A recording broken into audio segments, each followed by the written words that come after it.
एक बार मैं उनके साथ अहमदाबाद से राजकोट जाता था, तो 8:30 हो गए। हमारे कार्यकर्ता का ढाबा है, वहाँ पर गाड़ी रोका और जाकर खाने बैठे। फिर रात को मैंने सोचा कि इन्होंने तो खाया ही नहीं, तो गाड़ी किसके लिए खड़ा रहा? गाड़ी साथी कार्यकर्ता के लिए खड़ा। There was a call from PM saying, "What have you done? Why take care of yourself?" But he said that and kept the phone down. But he had sent his personal doctor, to take care of me. And said, "No, you will be sure, do all the necessary tests and check her out and see if she's all right." किस देश का प्रधानमंत्री आपकी चिंता करेगा कि आपका गला ठीक करना है? 2 नुस्खे नहीं चले तो तीसरा नुस्खा बताएगा और अगले दिन आपको टीचर भी भेजेगा। सोचिए, देश का एक प्रधानमंत्री दिन में 2-2 बार आपको फोन करता, एक परिवार के सदस्य की तरह। जिस तरीके से उन्होंने तब मेरे परिवार का ध्यान रखा जब मेरे पिता अस्पताल में थे। एक बार जब मैं उनसे मिलने गई तब उन्होंने मुझे पूछा कि मेरी माताजी कैसी हैं। तब मैंने कहा बिल्कुल ठीक। बोला नहीं, उनका शुगर कैसा है? तो क्योंकि उनको डायबिटीज़ है, तो उनको कैसे याद रहा? मुझे लगा अरे भाई इतने लोगों से मिलते हैं, कैसे उनको याद रहा कि मेरी माताजी की तबीयत थोड़ी ऐसी रहती, तो फिर भी उनको याद रहा, तो ये बहुत बड़ी बात है। उनका आपका संवाद कैसे होता है? मैंने कहा संवाद तो विधानसभा के अंदर ही होता है। तो कहा इससे काम नहीं चलेगा, आप एक काम करो, आप विपक्ष के नेता हैं, आप पूरे प्रदेश में सूचना दे करके पब्लिकली कि विपक्ष का नेता इतने बजे इस सर्किट हाउस में दिन भर लोगों की ग्रीवेंसेस को सुनेगा। लोकसभा के हाउस के अंदर कैसा आचरण करना, तो उसके एटिकेट और मैनर की एक किताब है।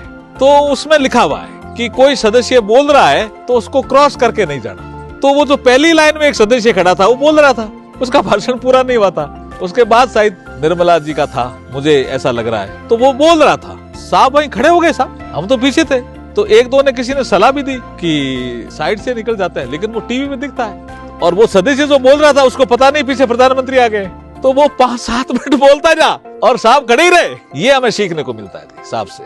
मोदी जी ने जब हमें हौसला दी, मार्गदर्शन दी, तुरंत हमने तय किया कि असम के अंदर हम फल फूल औषधि, असम की बायोडाइवर्सिटी को प्रिजर्व करने के सिलसिले में, प्रमोट करने के सिलसिले में हम लोगों ने 10 करोड़ पेड़ लगाने का निर्णय किया। तो हमारे कार्यकाल में ही मोदी जी के मार्गदर्शन से, आशीर्वाद से हमें 9.5 करोड़ का पेड़ लगाया। राष्ट्रीय अभ्यास वर्ग नागपुर में लेने का तय हुआ। मोदी जी आए, हमने उनका स्वागत किया और उसके बाद हमने उनको पूछा, मोदी जी को मैंने स्वयं पूछा कि देखिए रहने की व्यवस्था तो यहाँ पर भी है, बाहर गेस्ट हाउस में भी है। तो मोदी जी ने अपने अंदाज में कहा हम तो भाई यही रहेंगे। और बिल्कुल एक छोटा सा कमरा जो था, क्योंकि वो तो संघ की व्यवस्था सारी थी वहाँ पर, तो उस कमरे में वो 2 दिन तक 3 दिन तक वही रुके हुए थे। मोदी जी ने वो अच्छी बात कही कि कनेक्टिविटी और हाईवे ये केवल रोड नहीं है, ये लोगों को जोड़ने का माध्यम है, लोगों को गति देने का माध्यम है, लोगों को कनेक्टिविटी समृद्धि का मार्ग बनती है। मोदी जी ने रोड कनेक्टिविटी में देश का डेवलपमेंट देखा और आज मैं देख रहा हूँ उस वक्त डेली 9 किलोमीटर नेशनल हाईवे बनता था, 30 किलोमीटर से अधिक गति से नेशनल हाईवे बन रहा है।